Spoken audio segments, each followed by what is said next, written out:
Bonjour à vous les excellents. Bienvenue dans les interviews du professeur Youss, professeur malgré eux. Dans la continuité de mes interviews, aujourd'hui je vais recevoir un invité d'honneur. Un invité qui, je suis sûr, va toucher votre cœur. Et plus que ça, va vous sensibiliser de la meilleure des manières.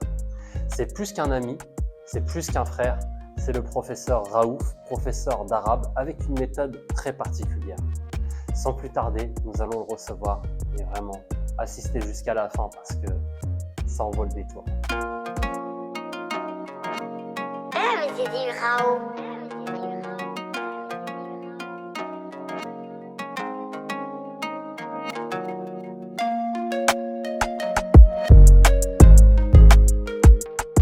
Professeur Raouf, salam alaikum. Wa alaykoum salam wa rahmatullahi wa barakatuh.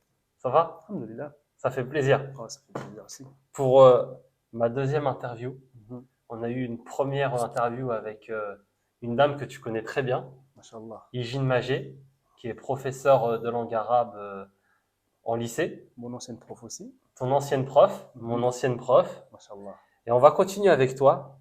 Tu es une personne que moi je connais très bien, mais que les gens qui nous regardent ne connaissent pas forcément.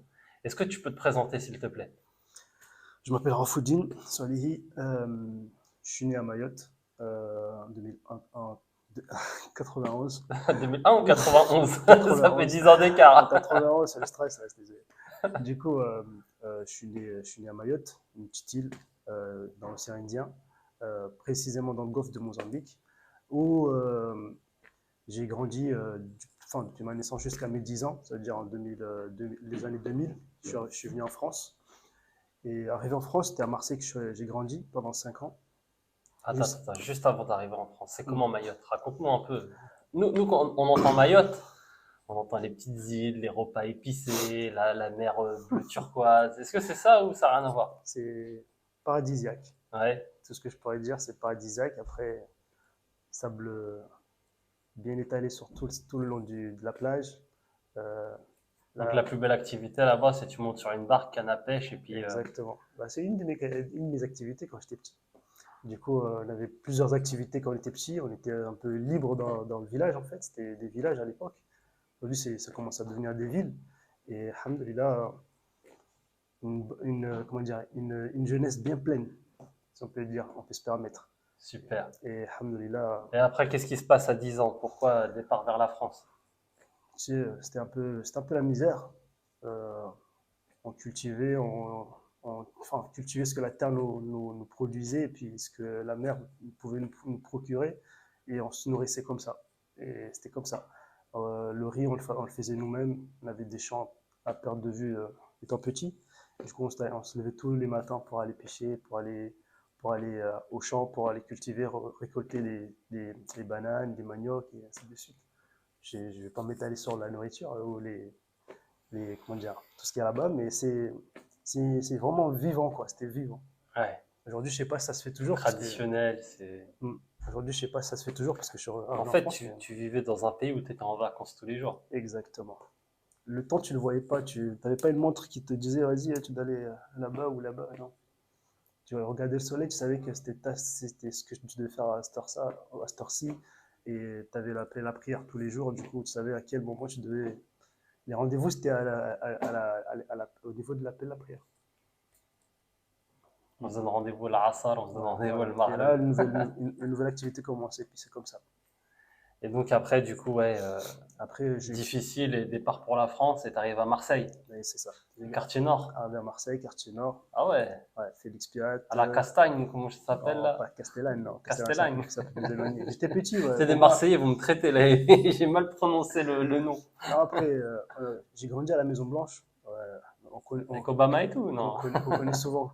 C'est quoi la Maison Blanche? Un quartier de Marseille? C'est un quartier de Marseille, ouais. Du coup, proche de Félix Piat. Du coup, j'ai grandi là pendant 5 ans. Après, à mes 14 ans, on est venu en France. Juste à Mayotte, vous parlez français là-bas ou c'est quelle langue? Mayotte, c'est un melting pot de plusieurs ethnies, plusieurs langues. Du coup, dû à l'histoire, il y a un peu du malgache, il y a du maoré, il y a du dialecte qui vient du Comore et du Zanzibar. En fait, le comorien, c'est un dialecte du Kiswahili. la langue de Zanzibar et de Tanzanie. Les Comoriens, ils ont à peu près leur langue qui est basée sur cette langue-là, avec 90, on va dire, plusieurs mots arabes aussi. Et du coup, plus tu t'éloignes dans les îles, plus tu vois qu'il y a des sortes de dialectes qui sont issus de cette même langue, en fait. Et du coup, tu as l'anjouanais, le moélien et tu as le malgache. Et pareil, à Mayotte, t'as beaucoup de villes qui contiennent le malgache. Il y a différents types de malgache en fonction des provenances des gens. Tu peux nous dire quelques mots en malgache? En malgache, moi, je suis issu d'une ville qui s'appelle Ntsangamouji. Du coup, ici, on parle le malgache proche de Diego Suarez à Madagascar. Du Ouais. coup, c'est plutôt euh, à Kurhali, Invovo, c'est un peu C'est-à-dire, comment des. tu Comment vas? tu vas? Qu'est-ce que tu Kul hal, ça fait Ouais, penser à l'arabe. c'est un peu ça, c'est un peu ça. Il y a comme je t'ai dit, c'est un melting pot de tout. Il y a de l'arabe, il y a de l'anglais même, parce que quand on dit Isros, ça veut dire il est parti. Isros, il est parti. Il y a du mot, il y a de l'anglais, il y a de, il y a de l'arabe. Pour dire, par exemple, pour dire merci, on dit marhaba. Et en arabe, ça veut dire Bienvenue. bienvenue, exactement. Du coup, ça voltige un peu partout et les sens ils changent en fonction de ce qu'elle devient en fait. Donc, tu arrives à Marseille. Tu sais plus ou moins parler français, du coup. Si, si, je parlais français parce D'accord. à l'école, c'était le français, c'est le français qu'on pratiquait. Et arrivé en France, c'était pas un problème. C'était juste la grand-mère qui posait problème parce qu'on disait le là au lieu de li. Le cuillère, le fourchette. Voilà, c'est un peu ça, c'est un peu ça. Et on s'est un peu chamaillé quand on était petit avec tous nos amis d'enfance, surtout quand j'étais encore à la Maison Blanche. Et il y en a même, ils faisaient même des BD pour dire voilà, regarde ce qui s'est passé dans le quartier. Et puis chacun s'asseyait et écoutait un peu ce que les infos qui passaient du jour. Et puis il y avait un jour, il y avait une anecdote que je me rappelle très très bien. Un de nos voisins turcs qui était à l'autoroute pas loin de la Maison Blanche et qui disait oh les gars, vous avez pas vu ce que j'ai vu? J'ai vu une camionnette, elle a dérapagé. Du coup, tout le monde était mort. Une camionnette a dérapagé, tout le monde était mort, on était tous morts, on était pliés en six. Et du coup il y avait il était spécialiste dans les BD, il s'appelait Hachim, je me rappelle très bien. Et il faisait des BD avec tous les gars du quartier, tous les potes. En fait, on se connaissait tous et il faisait des BD de chaque personne, il nommait tout dans son BD. Et à chaque fois qu'on finissait les cours à midi, il les récitait et puis tout le monde se mettait dans le même bus que lui pour réciter, pour entendre et rigoler tous. Du coup, du début de sortie d'école jusqu'à chez nous, c'est qui de rigoler. Et la C'était, fini dessinateur de BD je ou sais pas, on s'est perdu de vue depuis. Et alhamdoulilah, vraiment un Hachim, c'est ça? Hachim, ouais. Hachim, si tu nous entends, n'hésite pas à envoyer un message à Roufuddin avec une BD de ce que tu es devenu Ah ouais, depuis. des souvenirs, des souvenirs. Mais alhamdoulilah, alhamdoulilah. Super. Et dis-nous maintenant ton rapport avec ce que tu fais aujourd'hui. Tu es prof de langue arabe, Mhm, professeur Raouf, mhm. avec professeur Yous, Naam, mais Inch'Allah. deux disciplines différentes. Tu es professeur d'arabe. Est-ce que tu peux nous parler de cette rencontre avec la langue arabe?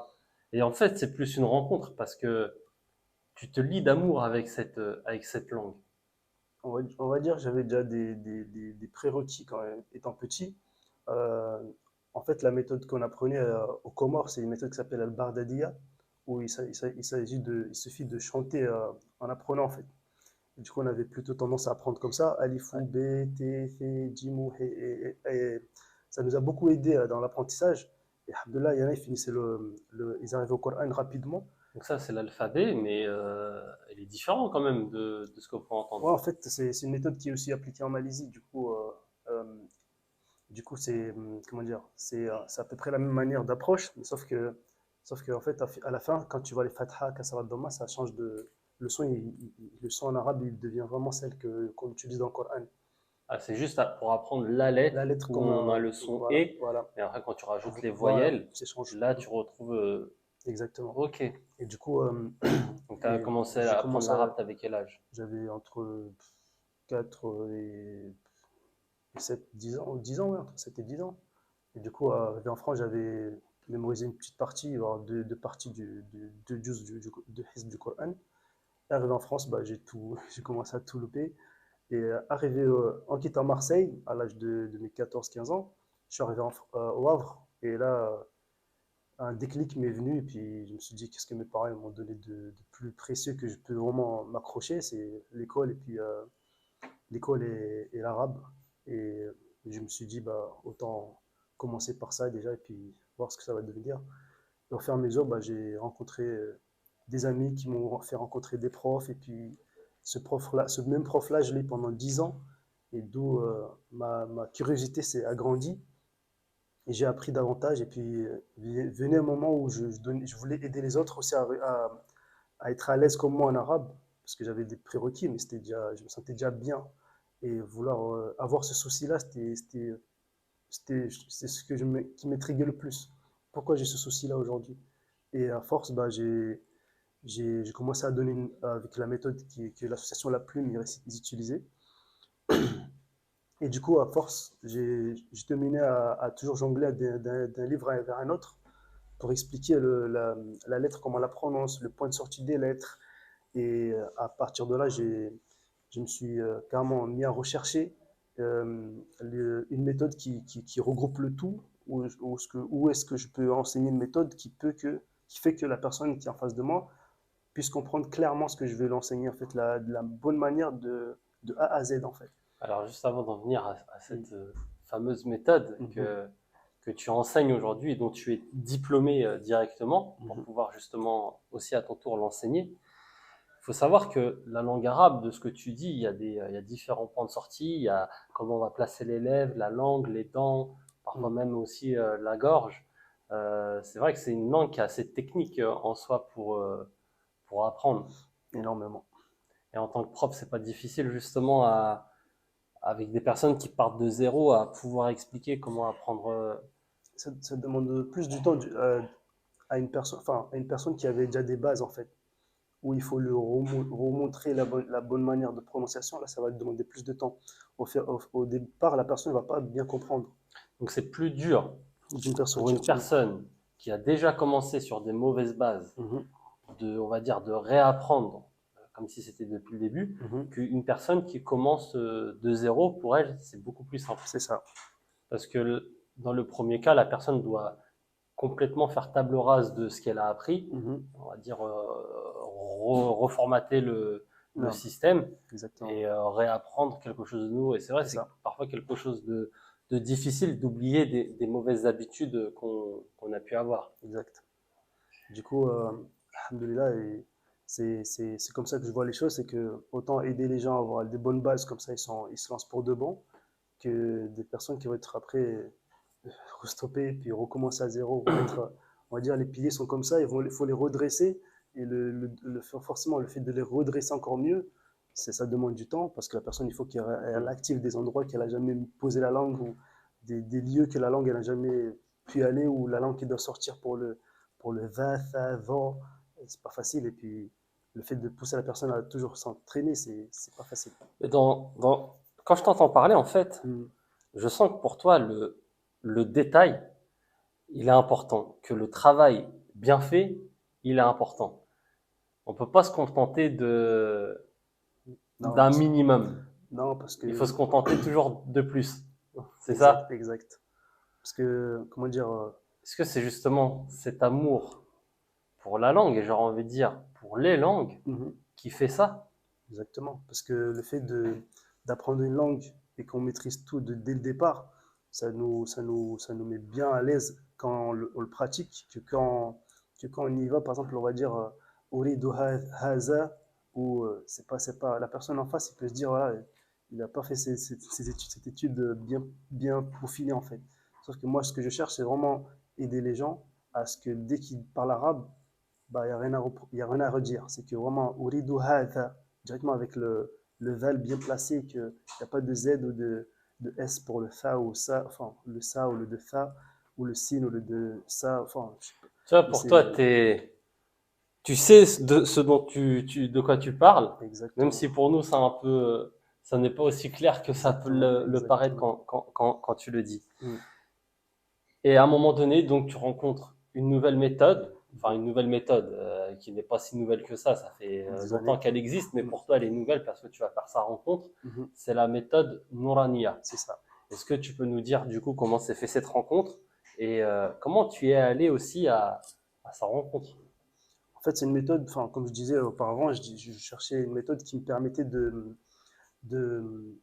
d'enseigner la personne que j'ai en face de moi d'une manière droite et bien fait. Et en fait, en, en cherchant les supports qu'il y avait un peu, j'ai regardé un peu les méthodes qui sont enseignées par-ci, par-là. Et cette méthode-là, la méthode Norania, m'a beaucoup plus intrigué parce que je faisais mes recherches et je tombais sur une association qui débutait des dawrat, voire des cours, des formations de 10 jours. En fait, c'est 25 heures étalées sur 10 jours qui me permettaient de me former à cette méthode-là, en fait. Du coup, vu qu'elle m'intéressait, parce que dans cette association qui était dans le sud aussi, me montrer les exemples de comment la méthode elle était mise en pratique. Et ça m'a carrément fait penser à la méthode Bardadia que j'ai enseignée au départ. Et je me dis, bah, c'est un peu pareil, sauf C'est que un peu là, chanté, c'est voilà, ça? c'est un peu chanté, et sauf que là, c'est vraiment, on t'apprend les lettres en arabe telles qu'elles sont. C'est-à-dire que la lettre, tu l'apprends A, Ba, c'est plus E, Alif, B, B, T, F. C'est vraiment A, enfin, Alif, Ba, Ta, ainsi de suite. Et carrément, je me suis accroché à cette méthode-là et puis je me suis inscrit Et faire justement, elle a une particularité comparée à la méthode Bardadia. Bardadia, Mhm.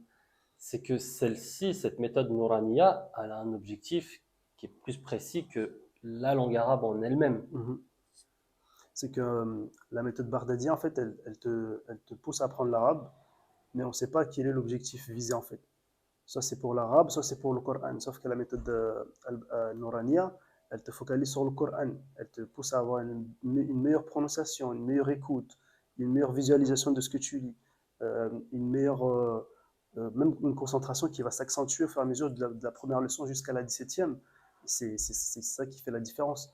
Et en plus de ça, dans cette méthode-là, tu as 95% de tajwid. Ça veut dire que les règles de psalmodiation sont bien précises dans cette méthode, même s'ils sont petits, enfin même s'ils sont peu, mais ça apporte déjà un réel, comment dire, des réels acquis, et puis la personne il peut vraiment être pleinement vouée à sa lecture lorsqu'il lit l'arabe. Moi, je te dis, clairement, il y a quelque chose qui me plaît avec toi, Raouf. Mm, C'est que tu vois, quand j'étais petit, je prenais des cours d'arabe. mm, Et franchement, ça m'a dégoûté.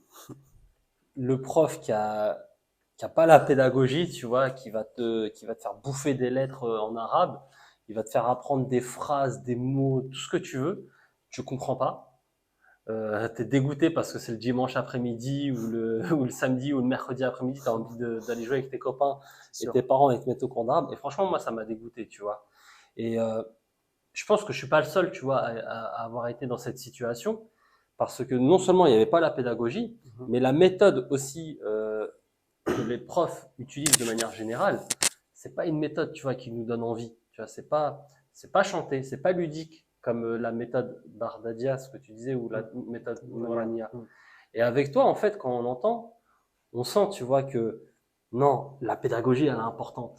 exactement. Euh, le, avoir la meilleure méthode pour enseigner, c'est important. Mais Exactement. aussi que la personne qui est en position d'apprentissage, d'apprendre, elle se dise, ah ouais, c'est pas compliqué en fait. C'est ludique, c'est marrant, ça peut être rigolo, ça peut être un jeu. Exactement. Et à travers le jeu, en fait, on va apprendre. C'est vrai qu'on chante généralement, on s'amuse. Donc Mm, le fait de s'amuser, on apprend. Et avec toi, en fait, en fait, ça me réconcilie avec la langue arabe, mm, du moins les mauvais souvenirs que j'avais de quand j'étais enfant. mhm. Mais avec toi, c'est ça, ça fait plaisir, tu vois. On a envie de se plonger dedans, on a envie de découvrir, on a envie de savoir qu'est-ce que c'est. Et concrètement, par exemple, est-ce que tu peux nous rentrer un peu plus dans la technicité de la méthode Nourania? Tu disais, je crois, il y a 17 leçons. 17 leçons. C'est peu. C'est peu, mais c'est au bout de 6 mois, la personne peut avoir le résultat qu'il désire. 6 mois seulement. 6 mois seulement, avec 1 heure de travail par semaine et puis un travail suivi par la personne qui apprend. Tous les jours, au moins, elle se donne un certain nombre d'heures ou un certain temps pour que le cerveau soit baigné dedans tous les jours, en fait. Et à force, bah, 6 mois, c'est très court et c'est très rapide. Et comment on apprend du coup la première leçon? C'est quoi? La première leçon concerne que les 28 lettres, du Ok. coup, de Alif, Ba, Ta, Tha jusqu'à Ya. Ok. Est-ce qu'on peut Et faire 3 lettres? par exemple, Alif, Alif, Ba, ba, Ta, ta, Fa. Ça, Tu vois là, j'ai fait t'as exprès. un petit S qui traîne. Ouais. Du coup, faut. J'ai fait exprès pour voir si t'allais le pister. Et Non, je te la refais. Ça, Voilà. et mieux là. Non, parfait. Du coup, après, tu as le jim.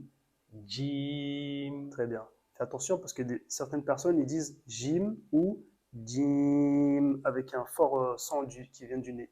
Du coup, tout D'accord. ça, c'est des choses qu'il faut apprendre à retirer parce qu'une fois que tu arrives au Coran, tu dois donner à chaque lettre son dû et chaque lettre doit être prononcée de manière claire et précise et concise. Donc déjà, juste là, on voit la différence que lorsqu'on va apprendre l'alphabet de manière lambda, Mhm. on va apprendre alif, ba, ta, sa. Tandis que là, on le sent directement qu'il y a des temps à respecter au niveau de la lettre. Et comme tu as dit, là, tu as senti directement si ma langue, elle était bien passée Mhm. ou si la, la, la, la lettre était bien prononcée. Exactement. Ok. Et si on avance dans les leçons, par exemple, Mhm. si on va vers la leçon 5, 6, Mhm. là, on apprend quoi du coup? La leçon 4, on va vous apprendre les vocalisations Hamza, Fatha. Enfin, vous avez la lettre plus la Fatha, Kasra ou Dhamma. Et même ça, vous avez deux manières de lire. Soit vous lisez ce que vous voyez dans la case de la leçon, ou vous lisez juste, enfin, ou vous déchiffrez en orthographiant ce qu'il y a dedans. Ça veut dire, si vous avez le Hamza sur le Alif avec le Fatha en haut, vous allez dire Hamza, Fatha A, ou Hamza, Kasra I. Mais sauf que là, on va le faire en chantant, ça fait Hamza, Fatha A, Hamza, Kasra I, A I, Hamza, Dhamma U, A I U. Et ça, avec toutes les lettres, ça fait que Et tu les répètes comme tu les ça à la répètes. suite Ouais, en revenant depuis voilà, la c'est première ça. lettre. C'est Donc ça. c'est vraiment mémotechnique aussi parce que tu te dis, en fait, tu n'as pas le droit à l'erreur. Ça te conditionne Mhm, à, comment dire, à bien prononcer, mais aussi à bien te rappeler, comment dire, parce que c'est vrai au début, quand on lit, on essaye de déchiffrer, mhm, vraiment lettre par lettre. mhm, On essaye de savoir quelle est la lettre, essayer de savoir si c'est un Hamza, Kasra ou Dhamma, mhm, et pour derrière donner la bonne prononciation. mhm. Euh, mais c'est vrai que dans un apprentissage classique, c'est pas la première chose qu'on voit. C'est ça. Au contraire, on va essayer directement de rentrer dans le vif du sujet en essayant de lire tel et tel mot, sans Exact. forcément décortiquer c'est quelle voyelle, c'est quelle lettre, Voilà. et en reprenant le mot, en le lisant lettre par lettre et voyelle par voyelle. En fait, ce qui est bien dans cette méthode, c'est que les gens ils vont apprendre les noms des vocalisations telles qu'elles sont. C'est-à-dire qu'à force de le répéter, ça va s'installer forcément. Dans d'autres méthodes, on dit ah c'est le trait en haut là, ça veut dire ça donne le son A. Hein. Même les personnes sont même pas sûres de savoir lire Donc, correctement. tu l'as dit, la finalité de cette méthode, Mhm. c'est d'apprendre en fait à lire et réciter le Coran de la meilleure des manières. Exactement. Mais est-ce que on peut utiliser aussi cette méthode juste pour apprendre l'arabe? Oui, bien sûr, parce que elle te prépare aussi, parce que pour ceux qui apprennent l'arabe, ils sont obligés de savoir lire les mots qu'ils veulent apprendre. C'est-à-dire que si on te dit Assalamu alaikum, vocalisé, toute personne pourra le lire. C'est-à-dire qu'il aura la bonne prononciation correctement. Assalamu alaikum. Assalamu alaykum. Voilà, J'ai bien dit. c'est exactement. Toutes les lettres sont bien prononcées et il n'y aura pas de problème. Ou Barakallahu fik. Du coup, c'est vraiment tout est bien prononcé. Les lettres emphatiques, on les sent directement si la personne les maîtrise et ça peut qu'apporter cette éloquence dans sa manière de parler. En fait, ça devient joli, ça devient Bah, beau. on t'apprend les bases de cette méthode-là et c'est comme ça. Moi, j'ai vu ça et puis je me dis c'est magnifique. Et si la personne désire faire même de la grammaire derrière, bah, au lieu d'apprendre mansoub, il va pas apprendre le mot fatha plus après le mansoub. Il va direct apprendre, il C'est faire quoi le mansou? la liaison. C'est des termes qu'on utilise en arabe pour la grammaire. Euh, c'est pour comment dire, les termes techniques en fait pour la grammaire un peu plus poussée. Et du coup, euh, vraiment faire la comparaison du Dhamma et l'associer avec ce nouveau nom, c'est tout. Il n'y aura pas vraiment un deuxième travail à faire. Donc, tu as fait cette rencontre avec la méthode de Nourania. Mhm. Euh, et tu l'as apprise où en fait? En France? Tu es parti à l'étranger? Comme je disais auparavant, c'est que la méthode en cherchant, la méthode qui me permettait d'apprendre, d'enseigner la méthode d'une meilleure manière, c'était la méthode Norania que je découvrais dans mes recherches. Et en voyant la structure dans le sud, Al-Bayan, l'Institut Al-Bayan qui proposait des cours pour les enfants, je me suis dit, c'est celle-ci qu'il me fallait. Et j'ai vu qu'il proposait aussi une session qui était proche, qui était presque oui, à ses débuts pour qu'il commence les formations. Et je me suis inscrit et puis, alhamdoulilah, j'ai pu assister au cours et puis durant 10 jours intensifs. Et alhamdoulilah, je regretterai rien. Enfin, je regrette rien parce que ça m'a apporté même enfin, une ouverture d'esprit dans ma manière de lire. Moi qui avais quelques bases, mais là, ça m'a apporté des bases encore plus. Ça m'a permis même de voir des fautes que je faisais, des très très petites fautes. Et ça m'a permis de voir un peu que c'était celle-ci qu'il me fallait, pas une autre. Et alhamdoulilah, Donc tu l'as apprise pour toi et mhm, après tu t'es mis voilà, à l'enseigner. voilà. Aujourd'hui, tu es prof de Nourania en fait. Mhm. Prof étudiant, parce que je suis toujours dans l'apprentissage. Et rien n'est acquis, on avance toujours avec toujours un peu plus de règles. Quelle modestie. Mais c'est ça aussi la place du prof, c'est savoir se mettre aussi à la place de l'élève quand il faut. Parce que comme je le dis, la vie est une école. Naam, Là où tu seras, tu ne cesseras d'apprendre et peu importe ton âge en fait. exact. Peu importe ce que tu as pu apprendre, jamais on aura le savoir universel. Mm, Donc on est obligé de continuer d'apprendre et d'apprendre et d'apprendre. exactement. J'ai une petite surprise, Raouf. C'est pas un cadeau, hein, commence pas à t'enflammer. C'est un petit souvenir. Mm. Franchement, à chaque fois que j'écoute, ça me fait rigoler. Ah, me alegro mucho lo que dices, amigo. Attends, je dorme au début. Ah, me alegro mucho lo que dices, amigo. Muchas gracias. Muchas gracias. Wallahi, me alegro mucho, mucho, mucho, mucho, mucho. Je sais pas quoi dire. Ah, je rigole, je suis bien fou là. Non, mais franchement, si j'aurais su plus tôt, je me serais sûrement et 100%, voire à 1000% me spécialiser dans les langues. Ah, et je te mens pas, ça me procure un bonheur. Laisse tomber. Et tu fais partie de ceux qui le savent maintenant. Et les langues, c'est un kiff, c'est une vie, frère. C'est comme celui qui te dit, ouais, moi, il me faut une bécane devant moi, sinon je deviens triste. Enfin, moi, il me faut une langue dès le départ de la journée. Ça y est, je suis égayé jusqu'à jamais. Inch'Allah, donc voilà. J'avais oublié que tu avais dit ça. C'est comme une bécane, c'est un kiff. Toi, c'est les langues. C'est ça qui te rend heureux. Ah, franchement, Mais pas que l'arabe, parce que, bon, t'as vu, c'est un petit délire entre nous. C'est un message qui date qui date du mois de décembre. Où, comme tu sais que j'ai étudié au Mexique, que je surkiffe la langue espagnole, bah, moi, quand je te vois, j'essaye de parler arabe et toi, tu essayes de me parler en espagnol. Bon, c'est compliqué, on fait du mieux qu'on peut. c'est Mais ouais, ton mucho, mucho, mucho, mucho, je sais pas quoi dire. Il est magnifique et ça témoigne vraiment de ce que tu ressens quand je dis tu as le sens du détail parce que c'est plus qu'une rencontre, c'est vraiment une histoire d'amour entre toi et les langues. C'est pas la langue, c'est vraiment les langues. Il y a, donc il y a l'arabe dont tu parles, ah, tu essayes oh, l'espagnol. j'essaie de le pratiquer parce que c'est pas facile en France, c'est pas facile. Il faut vraiment être baigné dedans, radio Oui, arabe, télé arabe, tu même fais les bruits ça. d'entendeurs à l'arabe. J'essaye, c'est pas facile, mais on s'accroche, on essaie d'être baigné le maximum. Même les enfants, quand ils regardent leurs dessins animés, je mets un arabe, comme ça, moi aussi, je profite. Et, C'est comme ça. Ah oui, ça fait réviser des mots, ça m'apprend des nouveaux mots, et c'est comme ça. et tu parles d'autres langues ou pas? Bah, je parle ma langue natale, c'est le malgache, Ouais. et un dialecte du malgache. Et je parle le maoré, j'essaie de faire du mieux que je peux.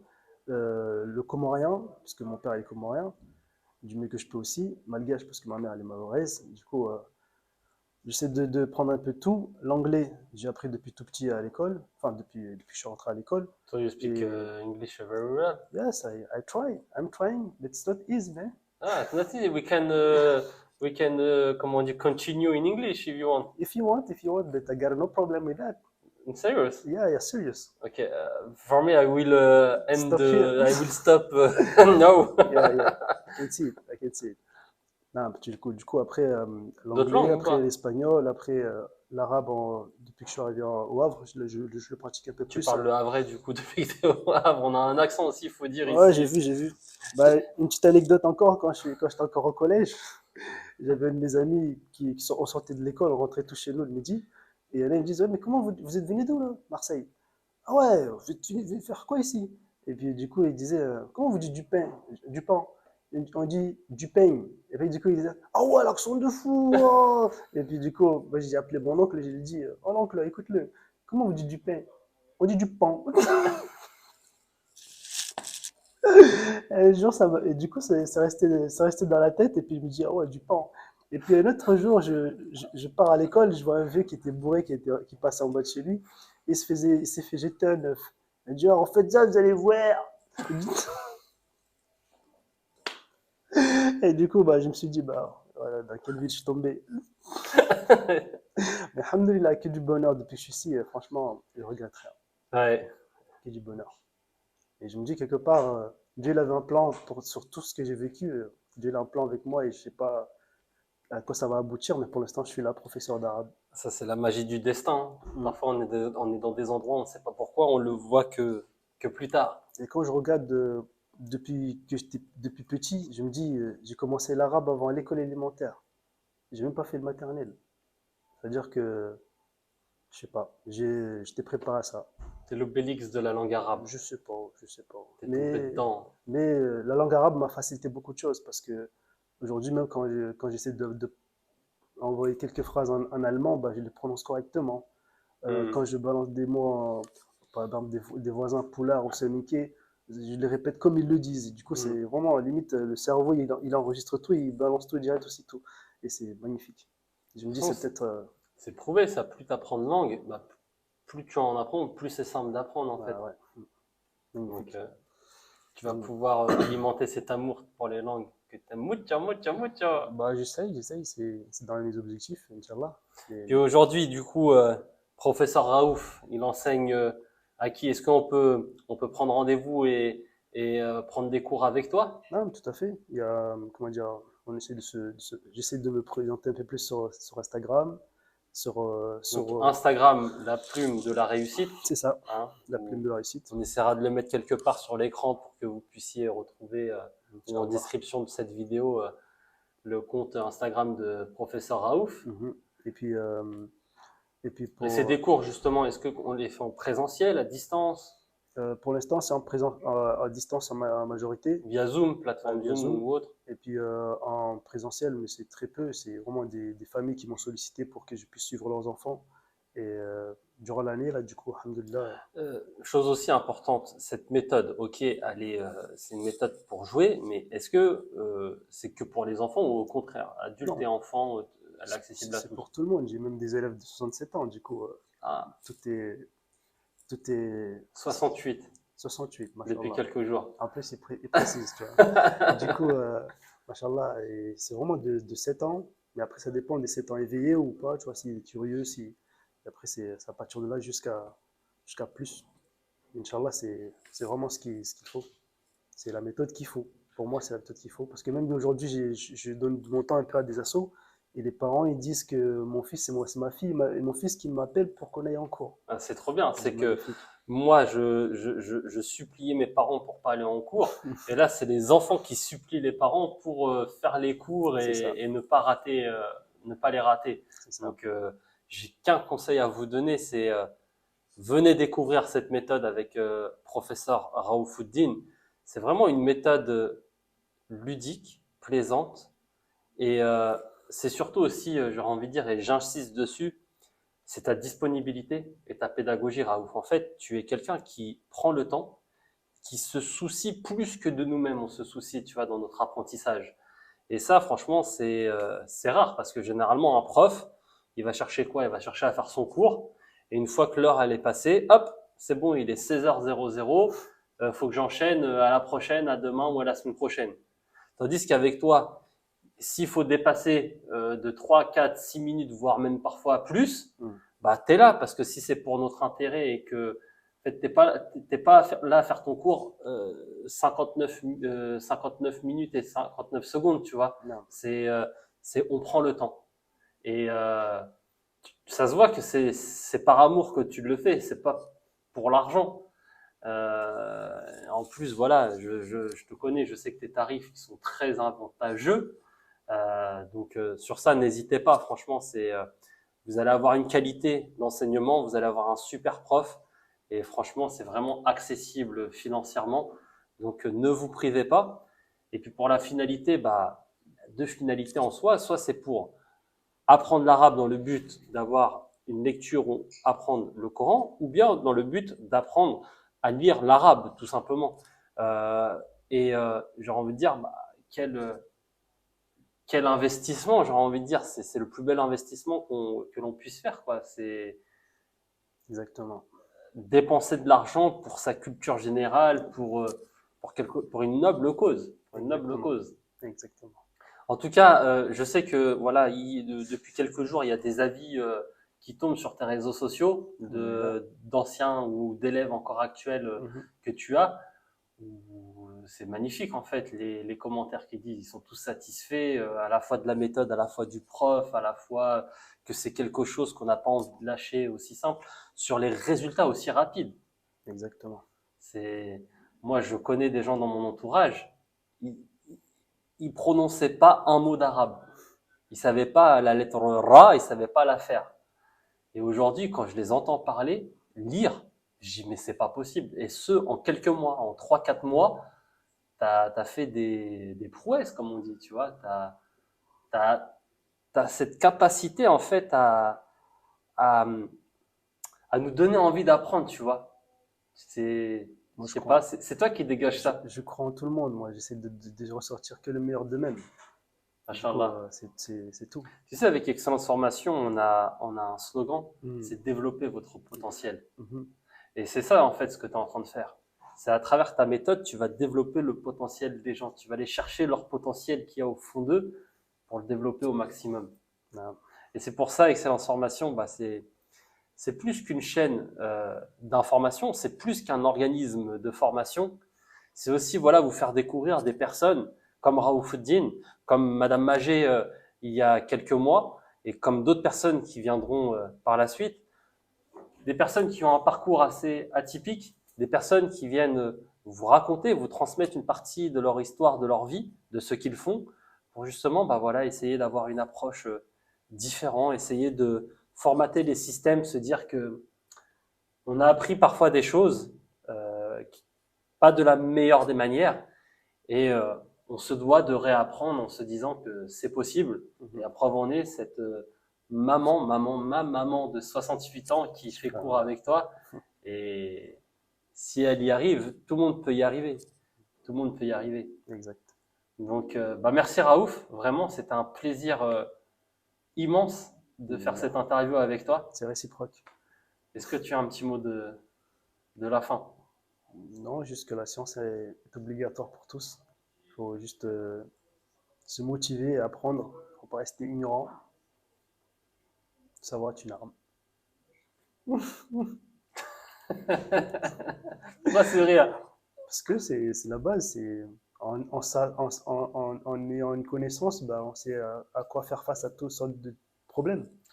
La science est une arme d'instruction massive. Exactement.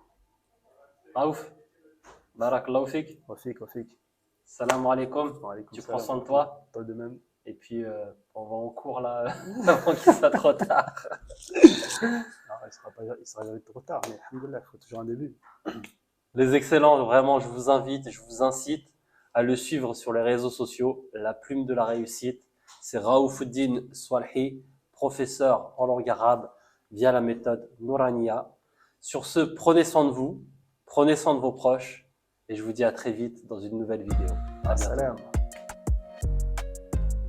Bouge pas.